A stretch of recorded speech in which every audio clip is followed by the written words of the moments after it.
ఈరోజు నేను చూశాను కాలువలో డ్రోన్.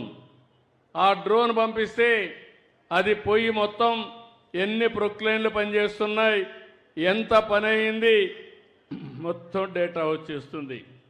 అంటే అంత మునుపంతా కూడా మెజర్ చేసి అవన్నీ రికార్డ్ చేయాల్సింది ఇప్పుడు ఏమీ అవసరం లేకుండా వచ్చేసే పరిస్థితి వస్తూ ఉంది. ఈరోజు సెటిలైట్ ఉంది. మీ పొలాల్లో ఏ పంట వేశారో, ఎంత దిగుబడి వస్తుందో, మీ భూమి ఏ విధంగా సాయిల్ టెస్టింగ్ చేయాలనో అన్నీ కూడా సెటిలైట్లు చేసే పరిస్థితి వస్తూ ఉంది. ఇలాంటి అనేక విధాలుగా ఈరోజు టెక్నాలజీ కూడా మారుతూ ఉంది. సీసీటీవీ కెమెరాలు వచ్చేసాయి. నేను అందుకే చెప్పా దొంగలందరికీ, ఎవరైనా దొంగతనం చేసి ఎక్కడన్నా ఆడబిడ్డల మీదకి వచ్చి తప్పించుకోవాలంటే కబద్దార్ జాగ్రత్తగా ఉండండి. డ్రోన్స్ ఉన్నాయి, సీసీటీవీ కెమెరాలు ఉన్నాయి, మీ వెంట పడతాయి.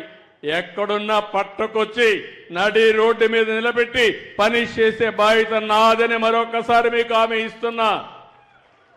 రౌడీలు అనేవాళ్ళు, నేరస్తులు అనేవాళ్ళు నేరాలు చేసి తప్పించుకోలేరు. అది కూడా మీరు గుర్తుపెట్టుకోండి. అలాంటి పగడ్బందీ వ్యవస్థకు శ్రీకారం చుడుతున్నాను.